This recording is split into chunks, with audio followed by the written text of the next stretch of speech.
Diane Russel may be one of the most progressive liberals in Maine. She spoke at the Democratic National Convention last summer in support of restructuring the Electoral College.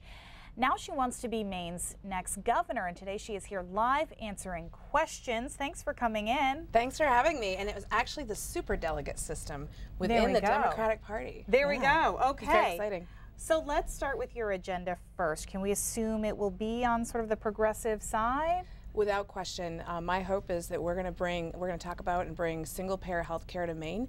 We've seen with the national debate that neither party has been able to get it right. They've tried to fix a broken private system, and I think we all understand that Medicare works for people who are older. It's time to bring Medicare down to everyone who of all ages. And so my hope is to bring Medicare for all to Maine.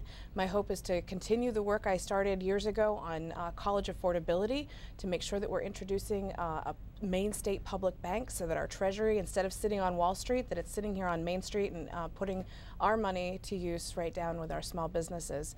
I also want to work on the opioid crisis. You know, one of my dear friends passed away not that long ago from PTSD from the war, and I want to make sure that we don't lose one more person here in Maine to the opioid crisis.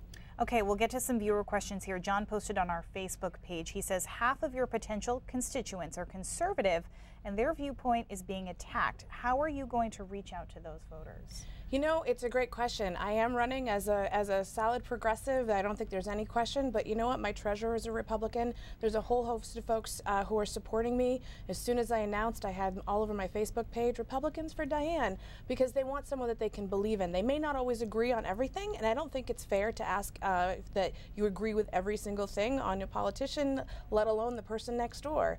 But when you have someone that you can be clear about what their convictions are, that they're clearly in it for the right reasons, people will support you, and people understand that I have been clear and consistent about my values, making sure that we're building a coalition of communities that support one another, that we're not demonizing one another, and that we're actually making sure that we're building an economy that works for everyone, not just the top 1%.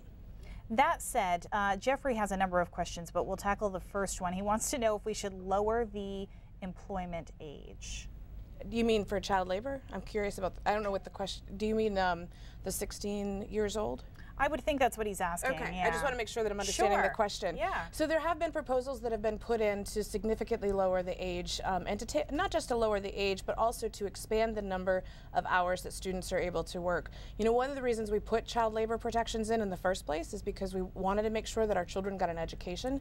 We also wanted to make sure that we're making that kids are able to go to school and able to study at night. You know, I spent a lot of time playing basketball, but I also spent a lot of time with my studies in the evening. We want to make sure that if people are working at a young age, that they're also able to get good grades in school, and that we're not compromising their educational quality just so that they can go get a job. It's absolutely important that kids have the opportunity to work in high school, but I don't think that we should be expanding the number of hours dramatically, because I think that ends up hurting them in the long term. Quickly, talking about free college, do you believe in free college, and who should pay for it? So. You know, it's a great question. I do think that we have disinvested in our higher education significantly. It's caused real problems for people. I myself have a significant amount of student loan debt. But one of the things that we have in Maine is the Opportunity Maine program. I strongly recommend that you look into it. You know, way back when in 2006 and 2007, I and numerous other folks who were saddled with student loan debt got a petition on the ballot to make the Opportunity Maine program a reality in Maine, and essentially we have a dollar-for-dollar tax credit against your student loan payments for eligible employees. So you graduate college in Maine, you pay your student loans that year, and then in your income taxes, Maine will give you a dollar-for-dollar tax credit against it. So we know that we have our students and our graduates staying here. Employers, this is the best part, employers can pay the student loan payments for their eligible employees and take the tax credit for themselves. Imagine being able to graduate college, get be able to go into a job and have your employer paying your student loan payments as you're getting on your feet. What a magic thing. So we already have a great program. We have one of the best financial programs in the country for going to college.